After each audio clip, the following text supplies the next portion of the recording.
Hello, everybody out there in Radio Land. Y'all are listening to Media Cyphers only on 89.1 WIDR or online at widerfm.org. As always, the following thoughts, views, and opinions are not necessarily those of 89.1 WIDR or online or Western Michigan University. I mean, I'm getting my things mixed up, but yes, the long and the short of it is, my opinions, as dope and insightful as they may be, are not those of the university or wider. Um, as always, if you're new to listening to this show, this is a program we come on your dial every week and tell y'all what is really going on here in Kalamazoo, the state of Michigan, the so-called United States, and the rest of the world from a working class perspective and calling out the establishment and the capitalist corporate media out on its BS. Got a lot to talk about on the program today. As I mentioned before the break, we've been gone. At least we haven't been doing live shows last couple of weeks, and yeah, a lot of stuff has been going on. Uh, one thing I want to start with, and this is technically some old news. This is from mid-February, but we didn't really get a chance to talk about it. So I wanted to kind of start by talking about that. And basically, a couple of campus organizations and their response to the WMU administration's neutrality policy. I'm going to read first from the statement released by Students for Justice in Palestine, and then I'm also going to read the statement put out by the WMU Association, American Association of University Professors, which is the resident union for professors here at WMU. Anyway, here is what Students for Justice in Palestine had to say. Western Michigan University Students for Justice in Palestine firmly rejects President Montgomery's statement and the administration's newly announced guidelines for stewarding our institutional voice. A move that abandons its international students and faculty at a time of heightened political repression. The so-called neutrality is a thinly veiled attempt to disengage from the urgent concerns of students and faculty who have spent nearly a year working with the president's cabinet to implement tangible actions in solidarity with their students. Rather than standing for justice and academic freedom, WMU has chosen to prioritize optics over action, issuing vague statements while refusing to acknowledge the real threats that students and faculty now face under the Trump administration's executive orders. Similarly, the WMU AAUP uh, basically uh, basically felt that the impact on institutional neutrality. Um, they noted at a time of historic uncertainty and instability for universities and for academic freedom, WMU's highest leadership did not choose to issue a public statement affirming their ongoing commitment to such substantive core values, including diversity, equity, and inclusion, and global engagement. Instead, it chose to publicly announce a new policy that Western's default position will now be one of neutrality. At a time when other colleges and universities are stepping forward to affirm their longstanding commitments to the basic humanistic values that underlie democratic, inclusive universities, WMU appears to be receding from its value commitments. We will link to in the show notes so you can read both of those statements. We're going to be now joined by our co-host Lawrence, who's just now hopping on. Just waiting for the audio to kick in. But again, we'll link to those statements in the show notes. And as far as it reminds me a lot of what MLK said back in the day about. And he was specifically referring to the white moderate, but just the kind of the propensity of this moderate impulse to try to toe the line. Um, and which ends up basically dragging down social movements and social justice. And especially at a time like this, where we were reporting the stories from last month about how WMU has seen some cuts from this rapidly this administration that's rapidly committed to bigotry and austerity, and Oh, Jesus. yeah, and let's see. I think let me make sure your audio is. Hooked up. All right. Yo, microphone check 1 2. What is this? Yes, yes, you're on. You're on. How are you doing today, Lawrence? I'm good, man. Hey, I just want everybody on Radio Land to wish Andy a belated birthday. His birthday was recent. I Oh, just want thank you. everybody here to shout out to the radical. Oh, thank you. I appreciate that. Yeah, the 38 years, 38 years young, still on the Yeah. cause for you. Um, No, yeah. my sister's birthday and my dad's birthday are a few days away. So I also want to shout out to Aaliyah Minor and Gus Calvert. They're Mm. both amazing human beings, some of the best I've ever known. And also before we go any further, rest in peace to Angie Stone. That hurt my heart this weekend when I heard that information. One of the greatest American soul singers and R&B singers of all time, one of the best, and she passed away because of a car accident. So before we go any further, that's all I want to say. All right. Well, thank you, and yeah, you rest in peace and power to them, and also, just a big congrats to your family as well. Oh Um, yeah. yeah. So. we have a lot to talk about. We've been gone for a couple weeks here. I think like It if always feels like an avalanche of news has happened yeah, every hmm time. Every in the meantime, in between time when we have shows, it's like Jesus. yeah, no, of course, man. Um, So do you want to start with the White House throwing Zelensky under the bus? Elon Musk going after Social Security and Medicaid, or the fact that the measles outbreak has actually killed a child in Texas?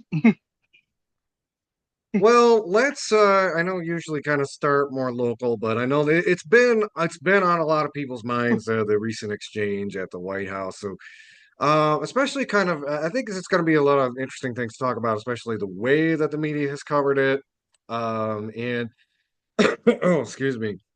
But yeah, as most of our listeners know, President Zelensky of Ukraine just had a meeting at the White House with Trump and Rubio and his vice president, um, and yeah, it made a lot of waves in the way that Donald Trump is known to do, which is um, and Bad. It was bad. it was so Spoiler bad. alert. It was bad. Hmm. Jesus. It was if if I could not in my I we knew things were gonna be bad. We knew this is why we were saying, look, I'm not mad at you if you don't want to vote for VP Harris. And I get it because of everything that was going on with the Democratic Party. But we knew that 47 was going to be bad and that Trump was going to be bad. But Jesus, they, they are breaking the record of bad. This the juxtaposition when you see 45 and 40 when you see Trump deal with Vladimir Putin or deal with Bibi Netanyahu and the energy that he gave off, the type of beta male submissive, these are the bosses and I don't want to mess with them type of behavior and language that he was using with them in comparison to how Trump and Vance talked to a a war veteran president that we are actively giving money to. Well, not And anymore, but that's another yeah, update. But yeah, yeah, that an ally of ours that we are now reneging on helping, right? It was jarring to see these idiots basically be like, "Hey, I run things like a mafia, and you have lithium. And you know, my benefactor, Elon Musk, needs lithium for his factories and Cybertrucks and everything that he's doing. So if you give us the resources and material wealth in the material goods of your country, which is what you have, and you give that to us for cheap, as in for free, we will give you the money that we've already allocated for you. So it's like the Big Lebowski. Hey, you're robbing us. How are you robbing us? You said you were going to do this anyway. We don't care. We just want the money, Lebowski. Give me the thing that I want, or you don't get the protection. And it's like, and I'm looking at it. I was like, Lucky Luciano and Bumpy Johnson and Frank Lucas had much more tact than this wannabe mobster president that we have. Because at least they will deal with you like a professional. They'll talk to you. They'll talk to you like an actual smart businessman. This guy and Vance are garbage human beings talking to a war veteran that you brought to the White House, and then y'all kicked him out. It was bad. So I will say I might have a little bit more of a cynical read on some of this, but I mean so I'll say first of all, yeah, the actual tenor of the conversation reminded me not just of like mob goons, but like the kind of mob goons you saw in like a mid-90s Disney movie. Like, so Zelenskyy, you gotta come up with the minerals, man, or we're gonna call the boss. Um and yeah, it's it goes back to this thing. I've there's kind of left commentators. I think what's her name? The Australian woman, Johnstone. I think she would always refer to like one of the few like glass half full things about Donald Trump is he says the quiet part out loud, and he basically exposes like the core of U.S. empire because let's not be naive. The previous administrations, from Obama to Trump to Biden, they all knew that there was also like some valuable stuff in Ukraine, and part of what we're kind of witnessing right now is somebody who's kind of too stupid to really understand all of the soft power that goes on behind the scenes to make sure all of the wheels are spinning correctly. So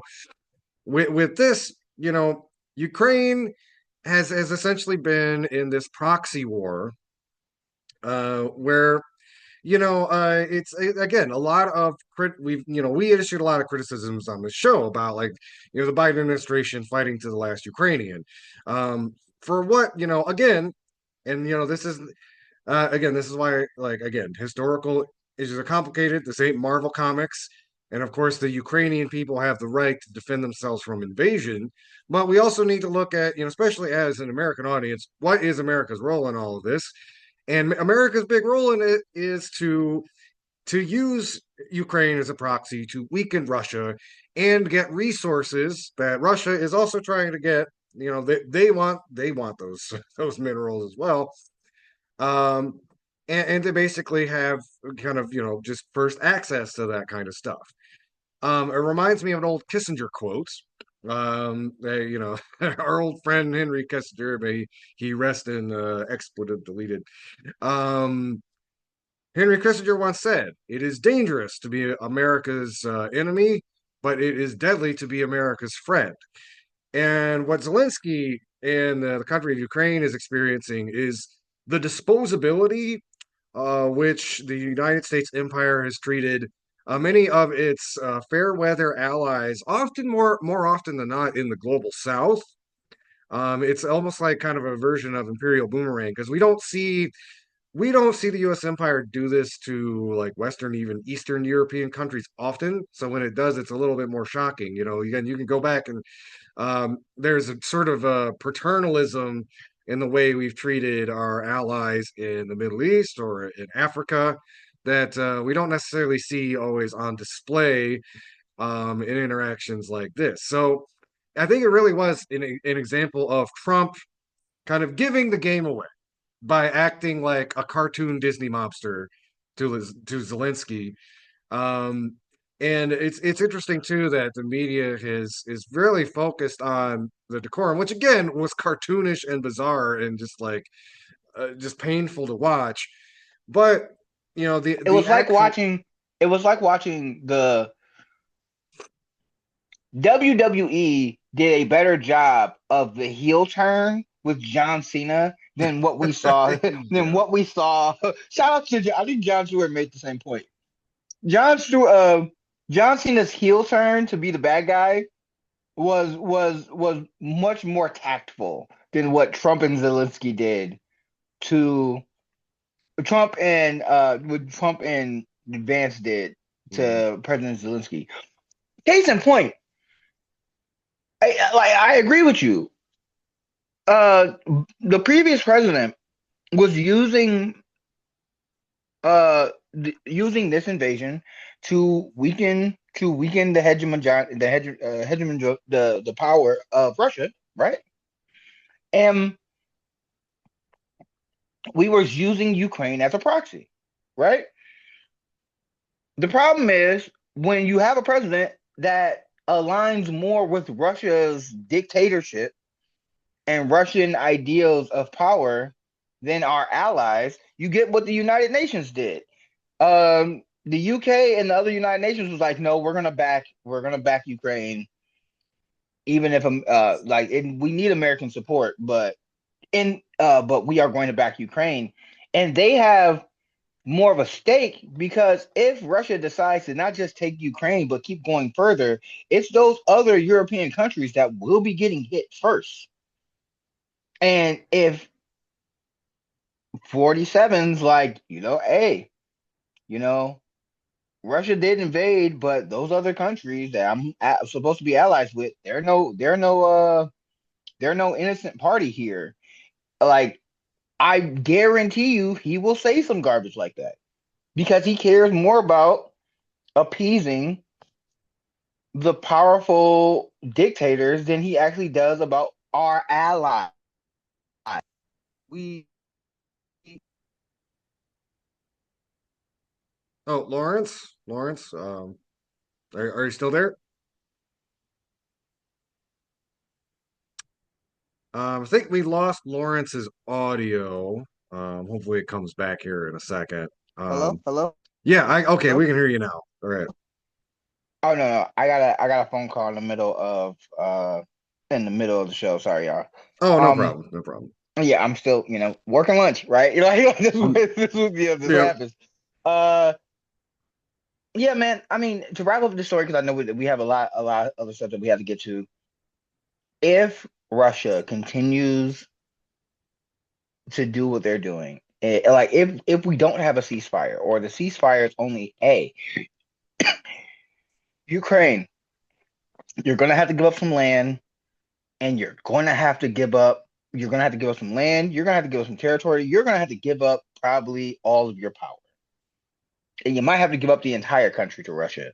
If that is the peace treaty that is going on, I'm not mad at Zelensky being like, all of you can go screw yourselves. Like, I'm not mad at him for feeling that way because he's been in the trenches. He's been in the trenches, uh, trying to protect his people. I'm not mad at that. But I am mad at the fact that our word doesn't mean squat anymore, especially with our international allies. That's the bigger problem that I don't think Americans understand. That Trump is not respected, America's not respected, and we're not respected because our word doesn't mean anything.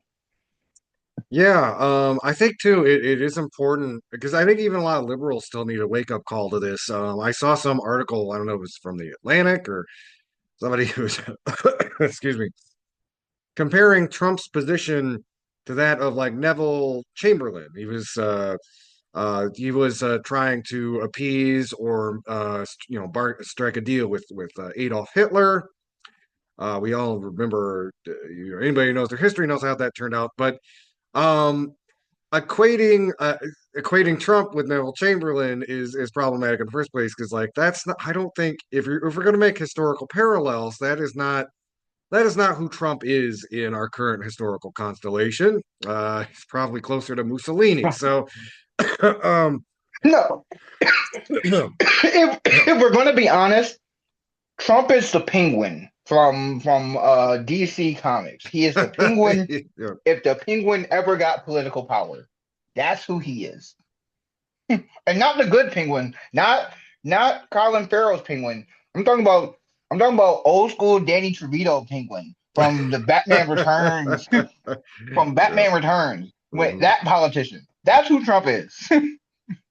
Yeah, and like probably the most like audacious thing that is going on with this whole story is, what Trump is doing that is really rattling, especially like, MSNBC and CNN and stuff, is there is typically they call it like the bipartisan foreign policy consensus, which we've basically seen since Ronald Reagan. And what Donald Trump has essentially done is taken this well tuned game of Risk or chess or whatever you want to say that has been developed by the foreign policy establishment for decades, and is basically just flopping it in the air and saying, "Well, this is not happening fast enough for me. When can we just start selling off their stuff? When can we sell off their minerals?" Like, and it's like it's supposed to be a little more subtle than that, Mr. President. He doesn't, again, this is a guy who doesn't care. He wants to turn Gaza into a casino resort. This is not a subtle foreign policy guy. And it's going to be really interesting to see in the next couple of years this type of again, this belligerence from what is currently like the head empire in charge. And again, a lot of Trump sycophants talking about, oh, he's the peace president. He's going to try to, and again, it's I that you want to talk about something that grinds my ever loving gears. You want to talk about something that scuffs my tens. mhm. Saying 47 is the peace president when you said, I want to exile, you want to ethnically cleanse Palestinians so that you can get real estate through. You're the peace president and you want Russia to continue invading an allied country.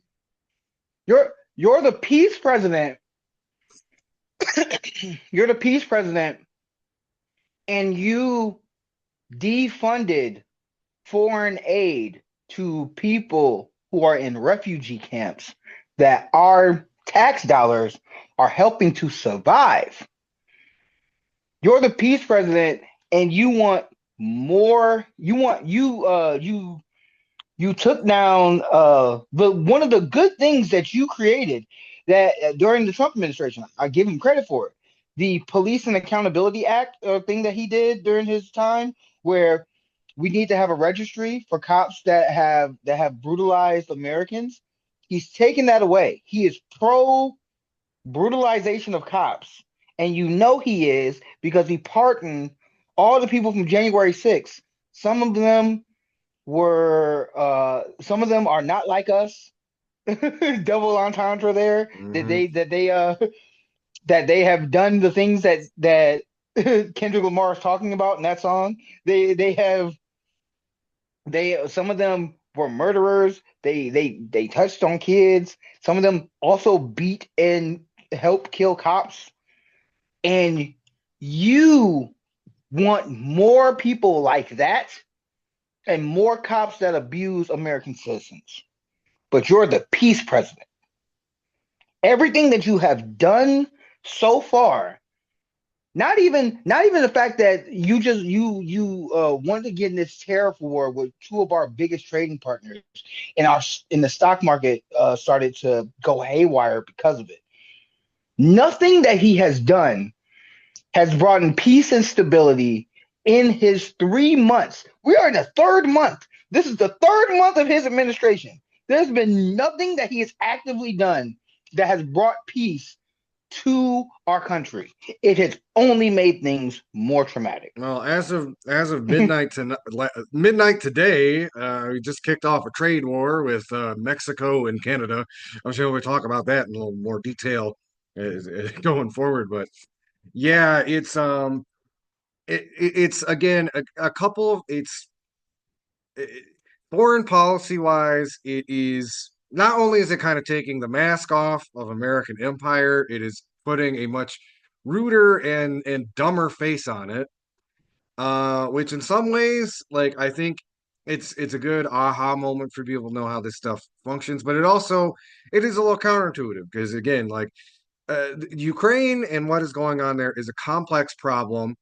Um, and again, there were not really good actors in the last three administrations, really, as far as what was going on in Ukraine and how the U.S. was influencing it. But I think now all the focus is on Trump's cartoonish antics with Zelenskyy. And fact of the matter is, like, that's not going to bring like any. There's kind of like this weird thing on the right that like by bringing some sort of closure to these conflicts, it's going to either like bring peace or stability. There's not going to be any peace for the Ukrainians or the Russians, the Ukrainian Russian working class that has been kind of fed into the meat grinder over this conflict. And it's certainly not going to be resolved by, Trump acting like a 90s era mafia goon, uh, just shaking down foreign leaders for their assets. Um, but Absolutely, that's pretty absolutely. much all I got to say about that. But Uh, uh, no, absolutely. Yeah. So, uh, yeah. What a time to be alive, right? oh yeah, it's certainly never a um, dull day in America this year. yeah. Uh, Man. I don't think we haven't talked since I mean we're called media ciphers. We're a bunch of hip hop heads. I don't think we've talked since the Super Bowl. No, we did do a piece on Kendrick and Oh the yeah, Super yeah, yeah. Bowl. Okay, okay, So, okay. We did that. yeah. The other thing that is happening, a lot of people. So this segment is dedicated to one of my favorite internet songs called "The Leopards Eat My Face." Um, a lot of people in America are now realizing that they are DEI soldiers, Yeah. military spouses, women, a lot of farmers that were paid because of programs that benefited from DEI. So you're now seeing at a lot of Republican town halls, the Republican voters are very angry because Elon Musk and DOGE has the Republicans have tried to fast track a bill that cuts Medicaid that's cuts Medicaid and going after Medicare, and DOGE is going after Social Security.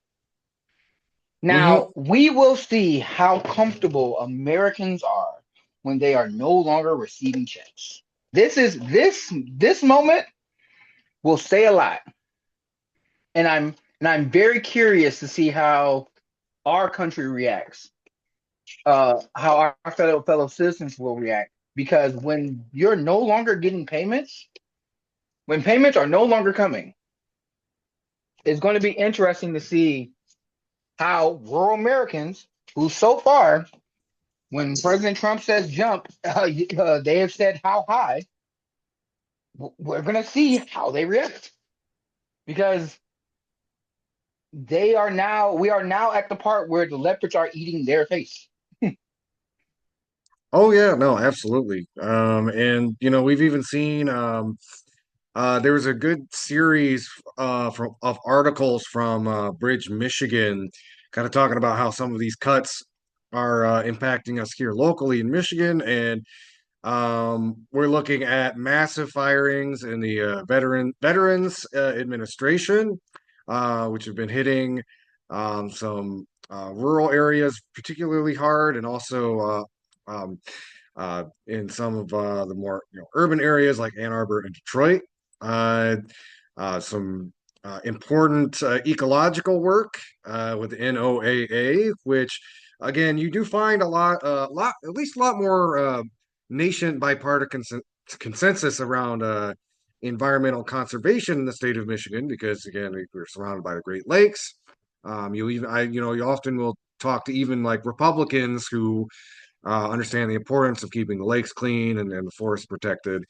Um, but yeah, a lot of those scientists that we depend on to track data here in the Benton um, have felt the axe of all these government cuts, and that also extends to the Forest Service, which is hit particularly hard in the Upper Peninsula, which, if you know if you know the Electoral College well, and if you follow voting trends, the Upper Peninsula is usually a pretty solid red block. So yeah, like you said, we're definitely starting to see the leopards. The leopards are eating the. I guess they only expected DEI faces to get eaten, but yeah, I'd also kind of bet I think that exposes like kind of what some of these voters imagine when they hear quote unquote DEI. There's a really great I was actually listening to an episode of The Dig over the weekend. And there's like a panel with Kenyatta Yamada Taylor and a couple other really important scholars, and they were basically doing this. It's this really long 2.5 hour conversation about what the government is doing with DEI. I recommend it, and I'll leave it in the show notes. But one of the things that Kiana Yamada Taylor brings up, which is really critical, is the relationship between racial hysteria and austerity, and how um, kind of these racial tensions have always been used as a Trojan horse by right wingers to who are maybe simultaneously racist themselves, but want to use again the fear of racial equity among kind of scared bourgeois whites, and even a lot of tricked working class whites, to push their austerity measures that are going to be harmful to them as well. DEI is only just the most like in wokeism, etc., is only like the most recent version of this kind of fake chalked up right wing hysteria that has been Oh, used oh as a no. Trojan horse to Just attack I just want to add. people's basics, the people's basic social safety net. Sorry. Oh no. I'm sorry. I interrupted. We've seen this playbook for years.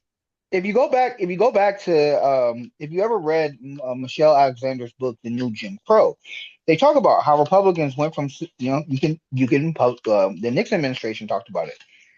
Uh, you start off by saying the N word, right? The N word in public. Now you can't say the N word. You have to say states' rights, right? And then went from states' rights to attacking affirmative action, even though white men and white women benefit from affirmative action more than black people or other minorities.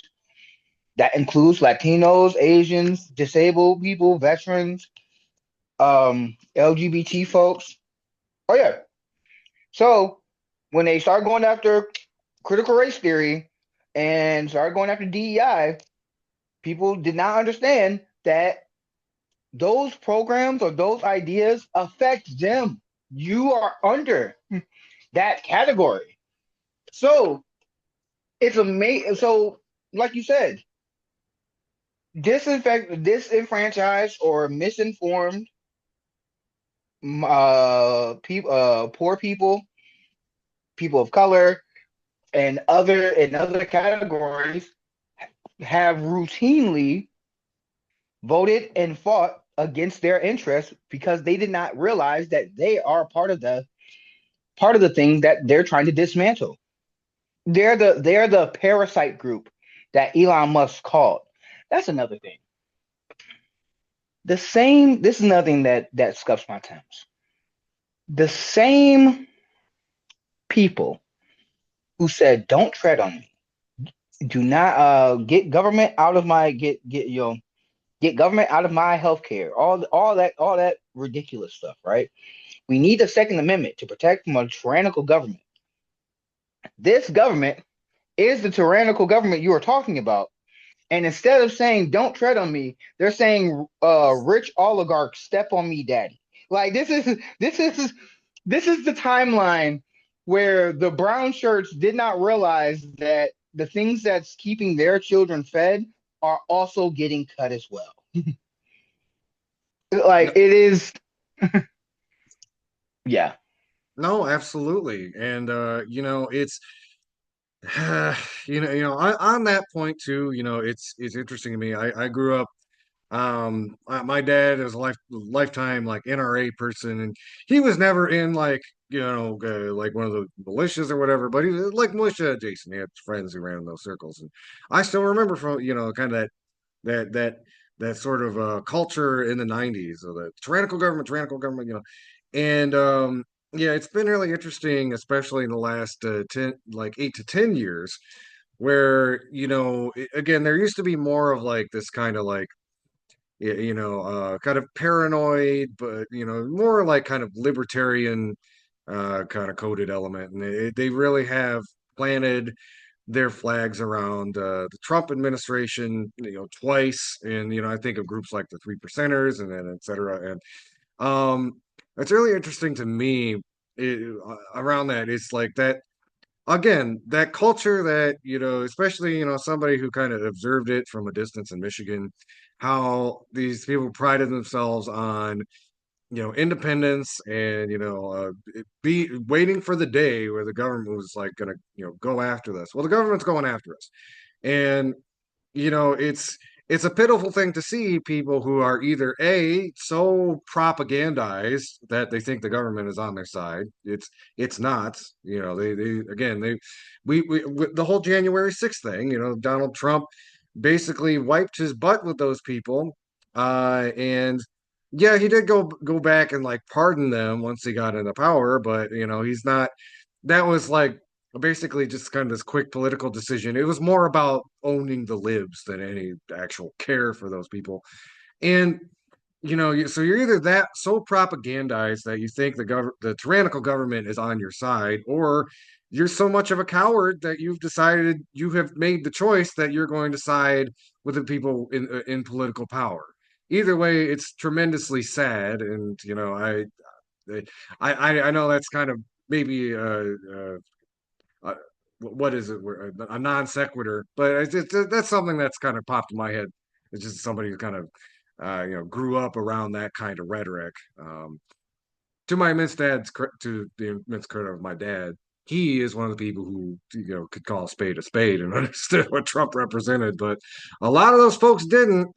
It's like some reason that, yeah, again, like instead of "Don't tread on me," it's "Step on me, Daddy," but Daddy Trump or whatever.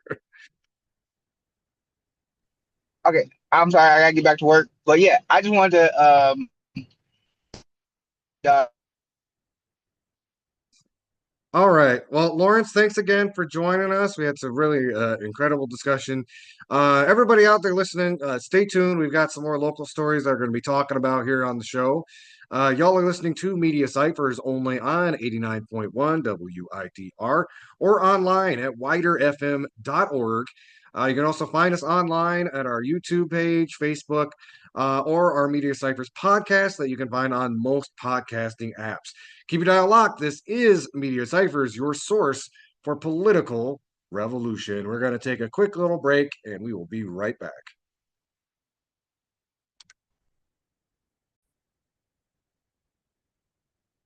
Hello again, everybody out there in Radio Land. Y'all are listening to Media Cyphers only on 89.1 WIDR or online at widerfm.org. So this next one we're going to talk about, this is a bit of good news. And we spent a lot of time critiquing media and in particular even local media. We've criticized WWMT before. It's Channel 3 News. As you may know, they're owned by Sinclair Broadcasting, which does a lot of these partisan conservative must-run segments. But they did some really good work recently, and I wanted to highlight it. It's kind of an example of how the media can be used for good, and it's kind of the kind of incisive community journalism that we need. So this is a story you may have heard about it about Hopewood's Apartments. Headline: Hopewood's apartment owner given deadline to turn over management. It's written by Colin Roos. It's published on February 28th.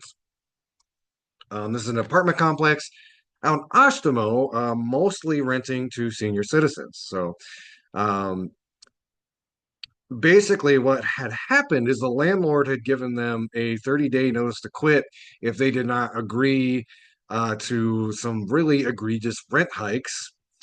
But the story does have a happy ending. Let me tell you what happened. So, after threats of eviction, residents at Hopewood's senior apartments in Oshtemo Township have turned to help from Michigan's Housing Development Authority. Now, MSHDA has given Hopewood's owner a deadline to find a new manager. Last week, the complex demanded many of its residents sign new leases with rent increases in a matter of days. Those who refused were told to leave within a month. And now MSHDA says Hope Woods itself could now face consequences. The apartments are owned by Hope Woods Limited Dividend Housing Association Limited Partnership, according to state officials. That's certainly a mouthful. MSHDA said it did not comply with addressing management concerns, allowing the state to appoint a new managing agent. The Housing Authority names its top priority as making sure the property is safe and stable for seniors. And MSHDA said the entity that owns Hope Woods has repeatedly violated regulatory agreements. It now has 10 days to turn over its records and accounts to the new managing agent. And if the owner rejects that agent, the case will be turned over to the Attorney General. 7-year resident Linda Rogers said she's still having difficulties with Hope Woods' leadership. She lives in subsidized housing at Hope Woods and was told she was recertified for another year in December by a different manager. I did speak to the manager that did it at the time, and she said, yes, everything was okay, Rogers said. She added Hope Woods accepted her rent in January and February, but when she went to pay for March, she was told she wasn't recertified. According to Rogers, management told her she could do so after signing a new lease, which she did not agree to do. He said, well, then, if you won't sign your lease, you're getting a 30-day eviction notice, Rogers said. News Channel 3 reached out to interim manager Sam Arabo, who did not reply to a request for comment. Rogers said she is speaking with an attorney and is pleased the state is stepping in.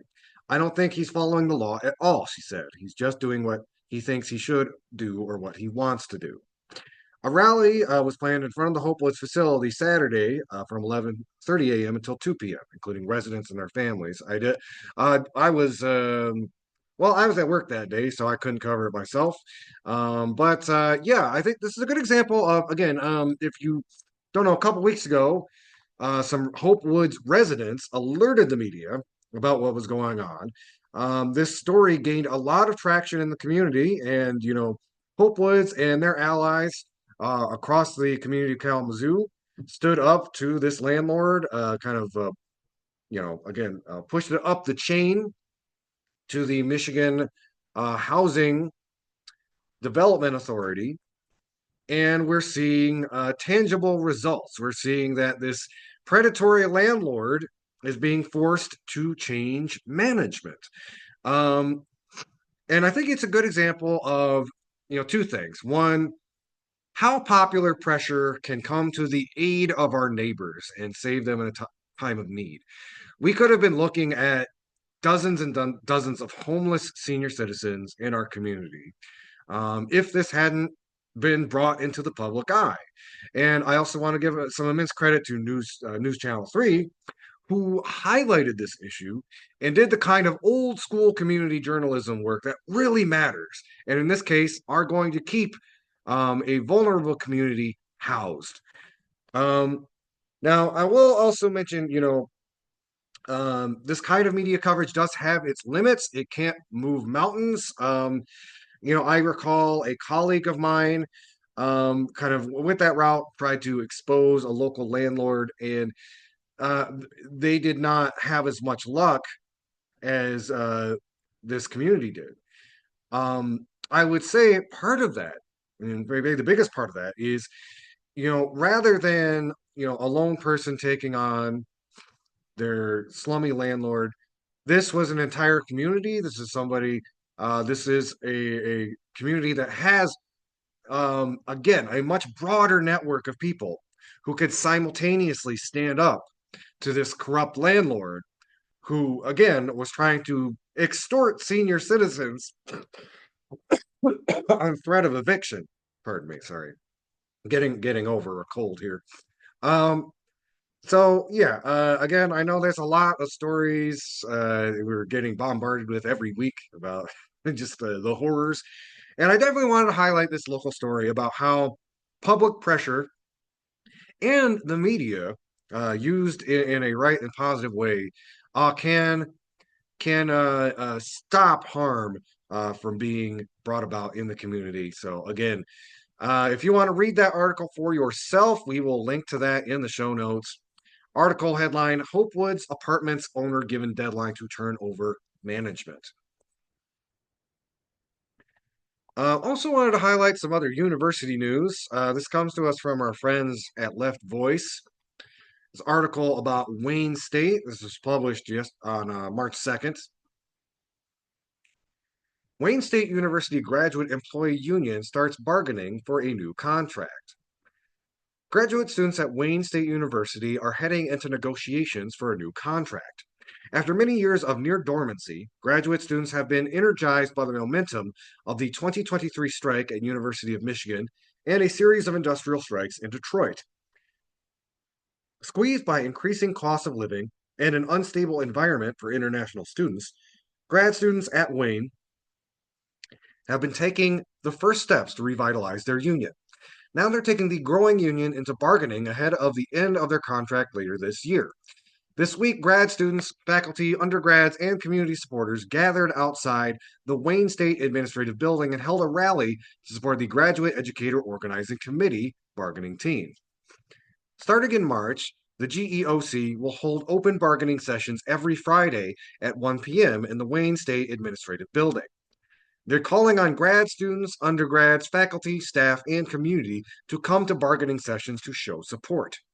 Chief among their demands for the new contract are a living wage, increased protection and support for international students, housing support, and improvements to facilities. At the rally, one grad student in the graphic design department talked about how a water pipe bursting in a computer room and inconsistent heating in classrooms during the winter. Others talked about needing state poverty assistance programs despite working the maximum hours allowed in their departments. As is common across universities, grad workers at Wayne are overworked and underpaid. Wayne's grad teaching assistants have not seen a meaningful raise in over a decade. According to the administration, grad teaching assistants at Wayne State are only supposed to work 20 hours per week so they can focus on their research and coursework required to graduate. The university uses this 20-hour limit to justify the incredibly low base pay of $21,627 per year. Yet the demands of teaching, class prep, office hours, and grading push assistantship requirements to 40 hours or more, meaning grad workers are making around $10 an hour. Meanwhile, the cost of living due to inflation, and especially the price of housing, has skyrocketed. The average rent near Wayne State is approximately $1,300 to $1,500 for a studio. $20,000 and $570 is far from a living wage, which is upwards of $40,000 for the city of Detroit. Last year, grad workers got a $500 raise. By contrast, Wayne State spending on administrative salaries increased by $16.8 million from 2021 to 2023. Around the same time grad workers got their $500, the Board of Governors voted to give President Espy a $30,000 raise, putting her salary at a cool $738,000. The revitalization of GEOC comes at a critical moment, as the Trump administration steps up attacks on campus organizing and reckless cuts to federal programs, including research funding. University administrations have survival instinct, and as the budget squeeze comes, they will look to make sure their salaries and jobs are protected first. A stronger union will help make sure that it's harder for university administration to shoulder staff and students with the burdens of federal budget cuts. A stronger union can also open up more space for social movements on campus. Last year, Wayne State University, with the backing of the Detroit police, used a riot squad to violently clear the pro-Palestine encampment. The Wayne State Students for Justice in Palestine chapter was at GEOC's rally to support the bargaining team. This is a good start. Growing an alliance between the campus social movements and labor organizing will strengthen both. That was written by Brian H. Silverstein. So I posted on March 2nd. Wayne State University Graduate Employee Union starts bargaining for a new contract. All right, everybody, y'all are listening to Media Cyphers only on 89.1 WIDR or online at widerfm.org. We will be right back. We are going to be sharing an article about the trade war with Canada and Mexico that is taking place today. Y'all listening to Media Cyphers only on 89.1 WIDR Kalamazoo, your source for political revolution.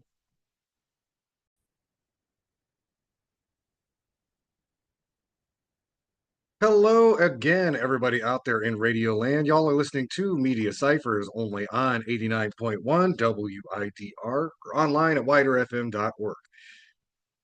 Got two more things on the show here. So we're going to be, this is an article from our friends at the World Socialist website talking about the tariffs that just were enacted today. And then we're going to be spending the rest of the hour. There was a segment I recorded for Black History Month. It was originally supposed to play on February, what was it, February 18th. Unfortunately, I had some errors, so we're going to be playing back some of the material I recorded for that. But before that, this is an article from Keith Jones.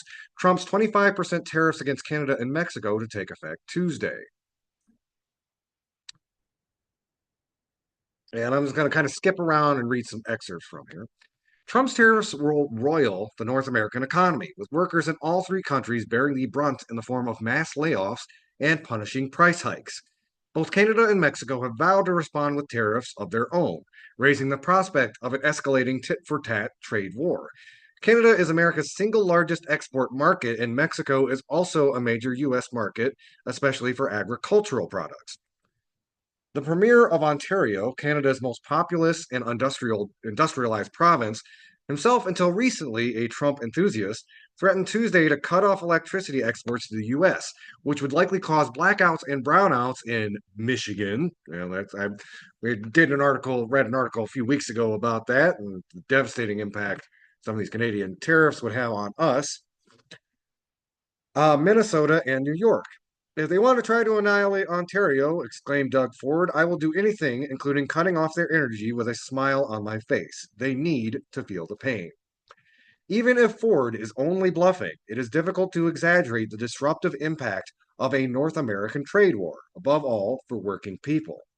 Trump and his acolytes have lied relentlessly about the way tariffs work, so as to claim that their cost will be borne by foreign exporters. In fact, it is the US-based importing company that will face a 25% tax on the cost of the Canadian or Mexican goods that they are purchasing.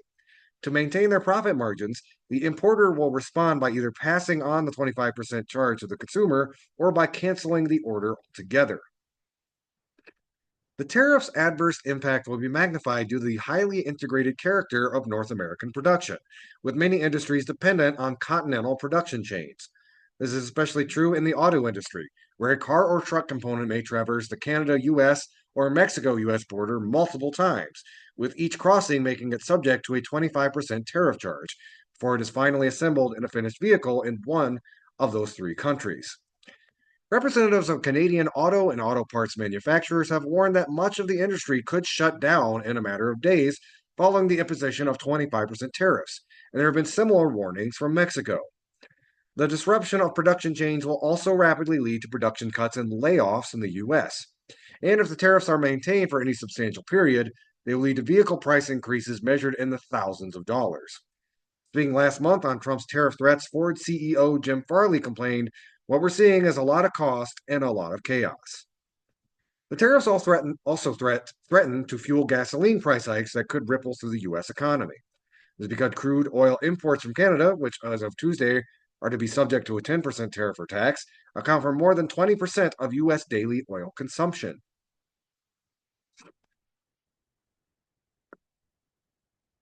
Trump has also sought to legally justify the imposition of tariffs on America's ostensible U.S. Mexico Canada trade agreement partners on national security grounds.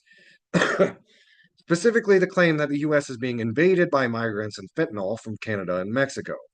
This is a reactionary subterfuge. In recent weeks, both Ottawa and Mexico City have surged security forces to their respective borders with the U.S., lending material support and political legitimacy to the Trump administration's vile anti immigrant witch hunt, but all to no avail. This trade war is itself just one front in a US led scramble of all the imperialist powers to seize control of markets, natural resources, production networks, and strategic territories through commercial struggle, state coercion, and war. Going on down, it says, far from indicating strength, Trump's actions are a desperate attempt through a shock and awe blitzkrieg of social counter-revolution at home and imperialist aggression abroad to reverse the accelerating decline of American capitalism's global power. A key element in this is establishing unbridled U.S.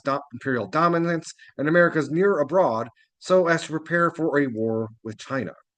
Trump is seeking to exploit the vulnerability of America's neighbors, both of whom send some 80% of their total exports to the U.S., to extort an expansive and as of yet not fully revealed list of concessions in respect to investment, access to energy and critical minerals, foreign policy, and, in Canada's case, military spending. This includes potentially coercing Canada into an economic union with the U.S. and ultimately transforming it into America's 51st state. Canadian imperialism has long prided itself on being Washington's closest ally, and it is itself a protagonist in the inter-imperial struggle to redivide the world. As such, it's played an important role in instigating and prosecuting NATO's war on Russia and integrating itself ever more fully into Washington's economic and military strategic offensive against China. But now, to its dismay, the predator finds itself prey, with Trump declaring his ambition to annex Canada alongside his threats to use military force to seize Greenland and take back the Panama Canal.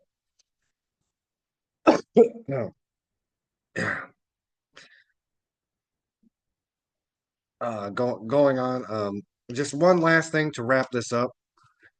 Workers in the US, Canada, and Mexico must emphatically oppose all attempts to corral them behind their respective ruling classes and governments in the developing trade war.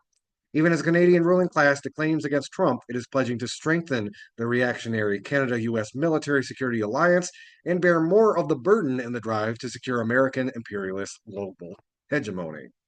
Thus, the very same Ontario Premier Doug Ford, who's threatening to plunge working-class neighborhoods in Detroit into darkness, has been calling for a fortress AMCAN to confront the real enemy, i.e., China. Moreover, behind the incessant calls for national unity and Canadian flag waving, the ruling class is rushing to embrace Trump's social policy, demanding massive corporate tax cuts, the gutting of environmental regulations, and the evisceration of public services, as well as hikes in military spending. The reality is, workers in Canada can only oppose Trump and all he represents oligarchy, dictatorship, and the destruction of working people's social and democratic rights by intensifying the class struggle and uniting with their class brothers and sisters in the United States and Mexico. If you want to read that full article for yourself, that's the World Socialist website. Trump's 25% tariffs against Canada and Mexico to take effect Tuesday, i.e., today. All right, with that, we're going to pivot. There's some bonus materials from Black History Month that I did mean to have air on the 18th, but did not due to an error. So we're going to be playing them back now. Keep your dial locked. This is Media Cyphers only on 89.1 WIDR or online at widerfm.org, your source for political revolution.